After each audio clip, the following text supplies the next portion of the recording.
Ladies and gents, boys and girls, welcome to the Cactus Atlas.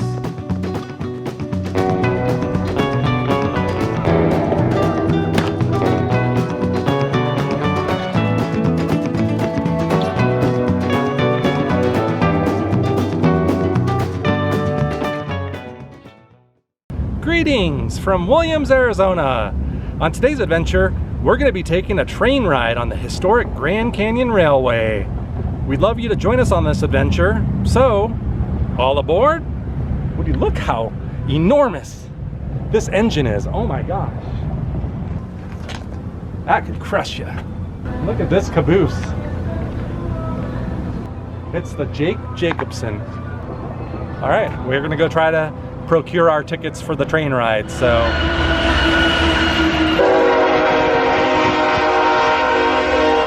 Oh my God, that is so loud. And here comes our train. Hey, I'm so excited about this. Wow, I've never done this before. In fact, I don't think I've ever ridden on a passenger train in my entire life, so this is a first for me. Let's go check out the engine.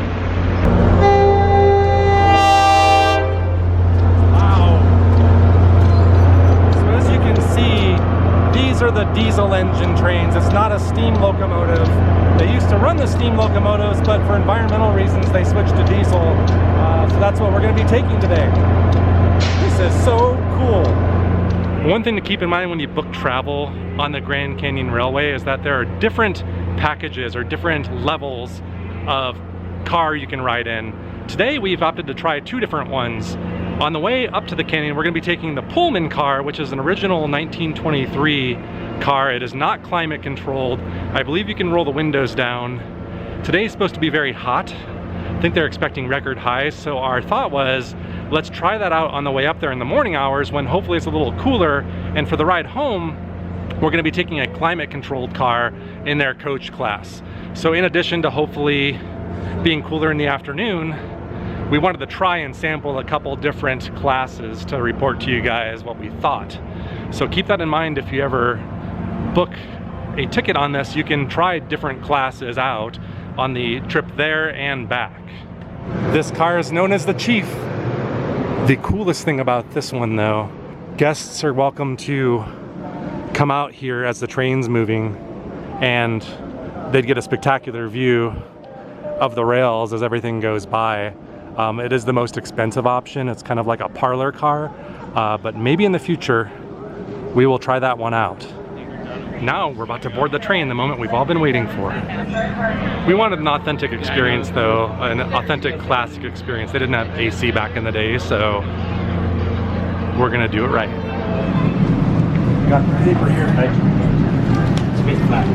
And here's what the Pullman car is like. This car is very, very old. Does anyone want to guess how old this car is? 1923. Somebody cheated. That was a good guess. We started. This is 1923. Yes, it was made by the Pullman company. The Cactus Atlas does the research. Because it is the oldest car.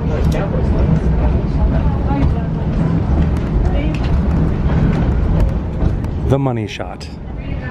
So far, this is a lot of fun. I'm really enjoying this a lot. So it turns out I think we made a good decision. This car is not climate controlled, but we have the window open.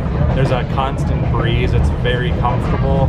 So my concern about it being too hot, at least here in the morning, not a problem. Another thing I was slightly concerned about is that since this is a 2.5 hour ride approximately, I didn't know if the seats were going to be comfortable. I didn't know if they'd be hard or not very well cushioned. Turns out I find them to be very comfortable and well cushioned, so I think a 2-hour ride on this, not a problem. And on today, it's not crowded at all, so we had the opportunity to spread out and find seats away from the pack, and I can kind of stretch my legs out. It's very comfortable. Look at that. Total open air. The car is gently rocking back and forth. The sound of the train on the tracks. It's almost hypnotizing.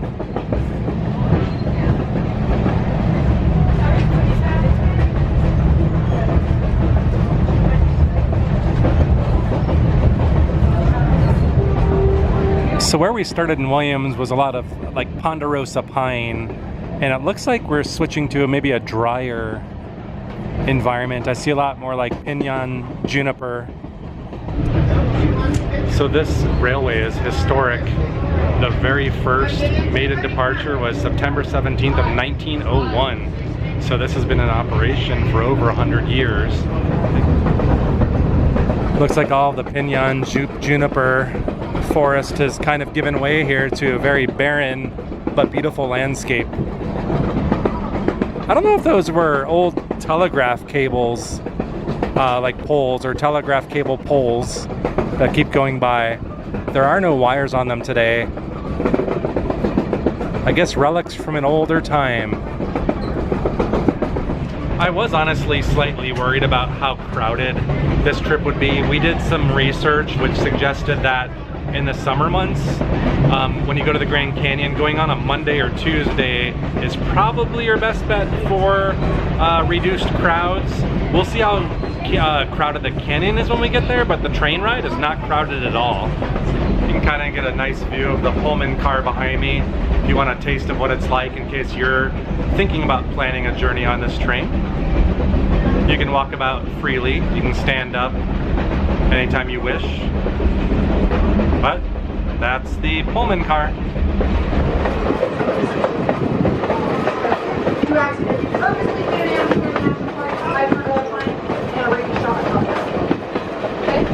All right, so they announced that we are nearing our destination, the Grand Canyon. I'm really excited. Our first view of the Grand Canyon from the train, they said. Oh, you could see it. You could see it right there in the background. Oh, wow. Well, we've arrived. We've made it. That was our car back there, the Pullman. So on the way back, we're going to be taking a different car, the coach car, which is air conditioned. And we did ask the attendant if it would be possible if one paid for coach and wanted to go back to the Pullman because it's a lesser price. She said if it's not busy, no problem, and she recognized our faces. But I did ask her, does it get hotter in the afternoon? And as we suspected, she says absolutely, it's much hotter in that car on the way back. But it sounds like because if we want to go to the snack car, we have to walk back through the Pullman car to get to it from coach. She said you'll be able to experience it, so we'll report to you a little bit later what it's like in that Pullman car in the afternoon on a hotter day here.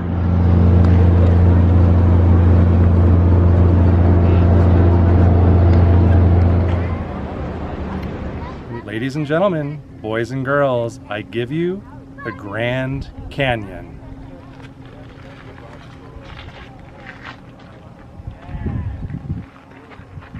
Dun dun dun!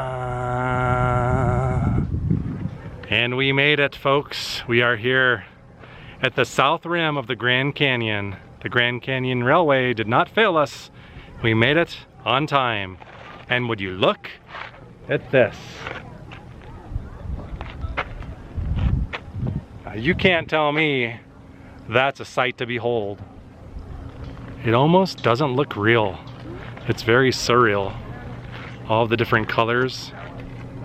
Now, if you've never been here before, it seems very accessible. Nice paved trails with a wall bordering.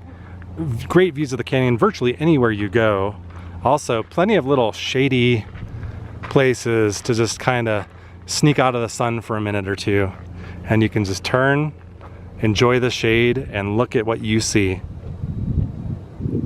Isn't that a daisy? It's the Lookout Studio gift store.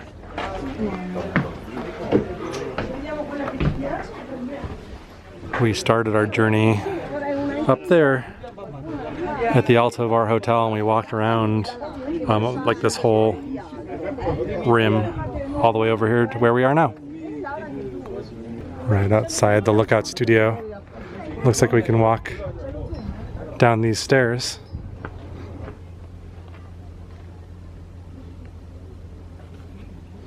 Have a look at this.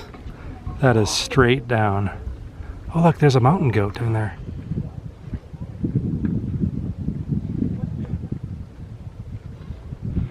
That was pretty insane. There were goats on the side of the canyon wall there. I don't know how well that came out on camera, but wow. And we're still making our way around the canyon over here, but look at that.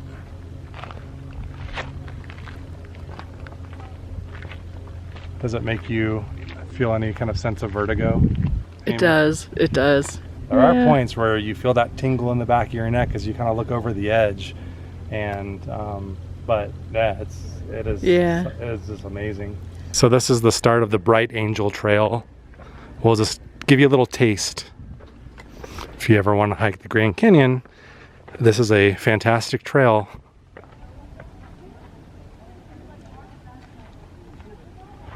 I've hiked to the bottom of the Grand Canyon twice in my life, and I've come back up to the South Rim on the same day.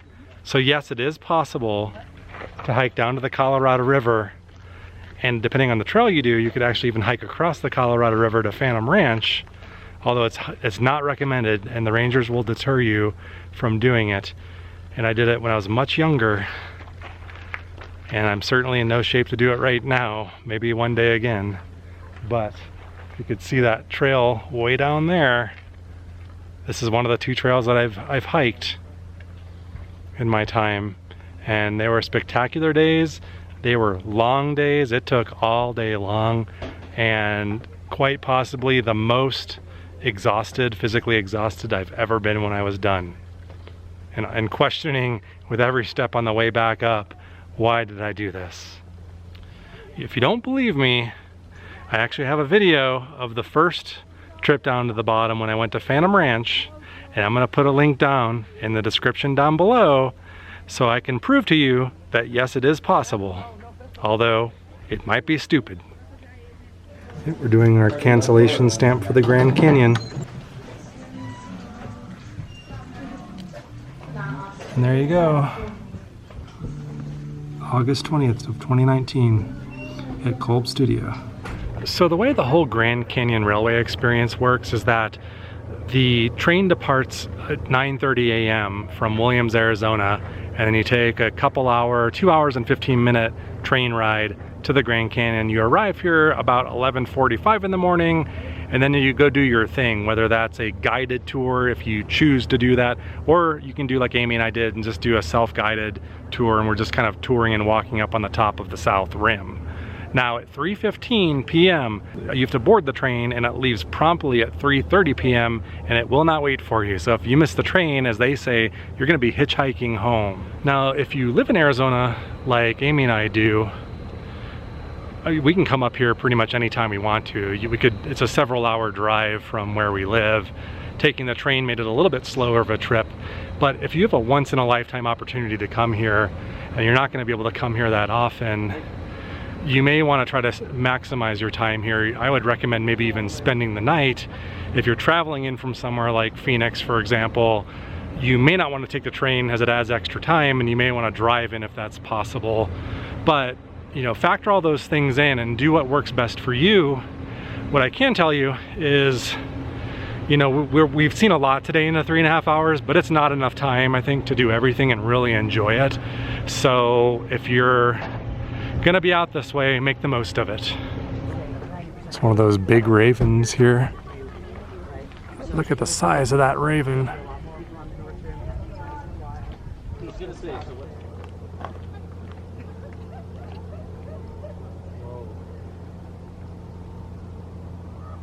Now I realize a lot of our audience may not have ever been here before, and you may be wondering what it's like. And I think I said it before, there's 2 rims, the South Rim and then the North Rim, way out there on the other side.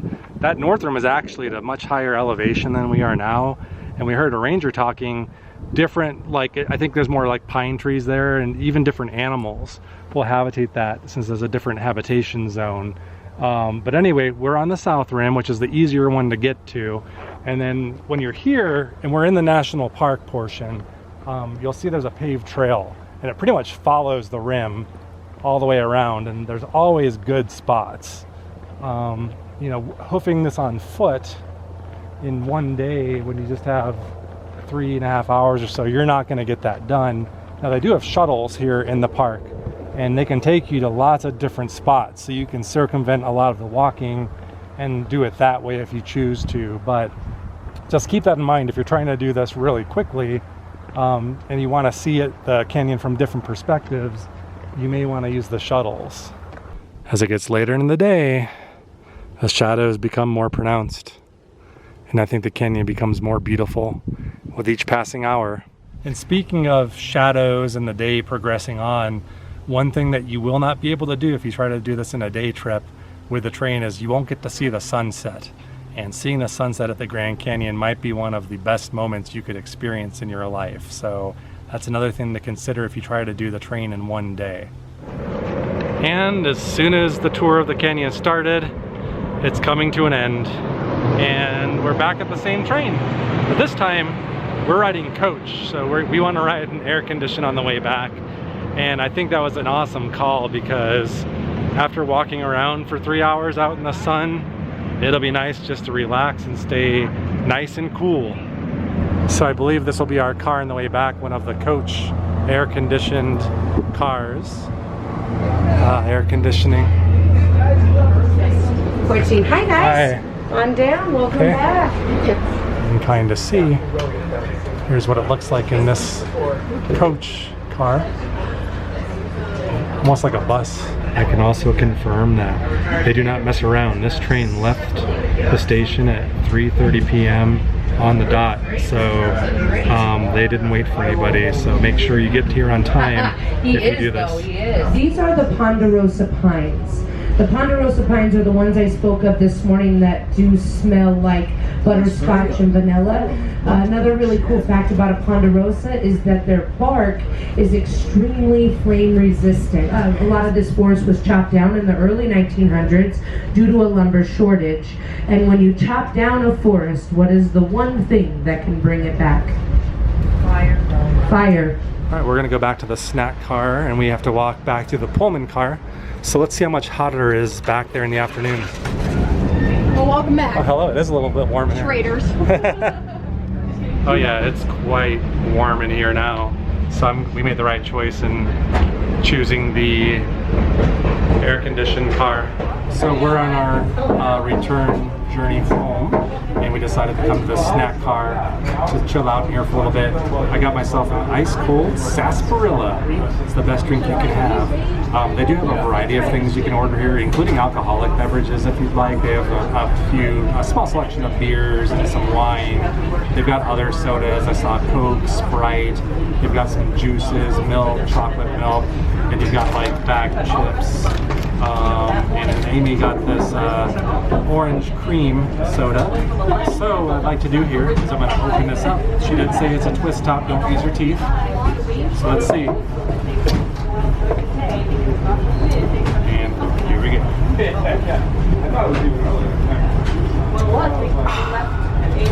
I like the snack car. It is air conditioned, thankfully. I believe it's cash only, so they tell you that before you board the train. They do have an ATM at the original station, but do keep that in mind. But yeah, you get a nice view out your window. You know, I kind of like, I don't know, Amy, do you think basically, it seems like the window is big, but it also sits lower, so I feel like you can see out the window easier back here. Do you think? Yeah, you can. Yeah. So maybe we'll just stay back here the whole ride. Well, as much as we'd like to sit here at this table, because I really like sitting back here more than the actual seats, even though it's hard, like it's like wood seats. I just like the windows better. There are a lot of people, there aren't any tables available now, so we're gonna be nice and let other people sit. So back to our coach cabin and the air conditioning.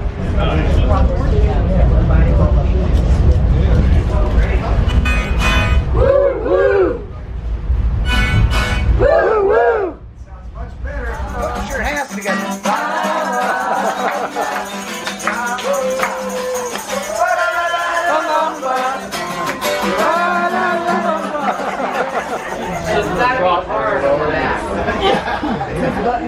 I mean, oh no! There's a train robbery in progress. We're about to get 1, 2, 3!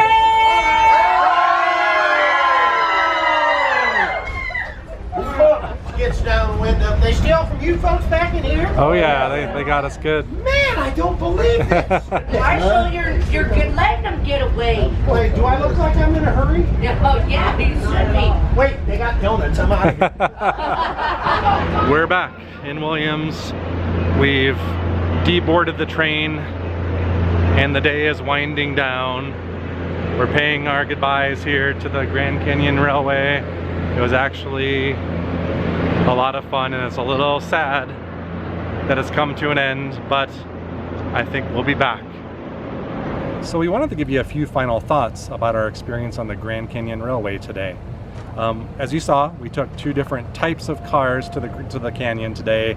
The first was the Pullman, which is an older style car which gave a really nice, unique experience. It had very comfortable seats. In the morning it was pleasant because it's not climate controlled, but you can open the windows and you get a lot of fresh air blowing in, and we really enjoyed that. On the coach side, on the way back, you had air conditioning, which was really nice, and it was a little weird because it felt like you were riding in a bus because everybody was facing forward, but the windows were quite nice because they were very large and you got really beautiful views of the scenery as it went by. Overall though, being able to take a train to the Grand Canyon, mwah, such a good experience. It just was something that I've never done before, very novel, a great way to experience the Grand Canyon. And of course the Grand Canyon, you don't really need to put that in the words. It is what it is. You saw for yourself. If you've never done the Grand Canyon, however you get there, you need to make it up there sometime. If you're new here, please subscribe to our channel, and if you like this video, give it a big thumbs up. Also, make use of that notification bell, because by doing so, you'll be alerted anytime we release new content. And be sure to find us on social media. We are on Facebook, Twitter, and Instagram under the name Cactus Atlas. Well, until next time, we'll see you really soon, and take it easy.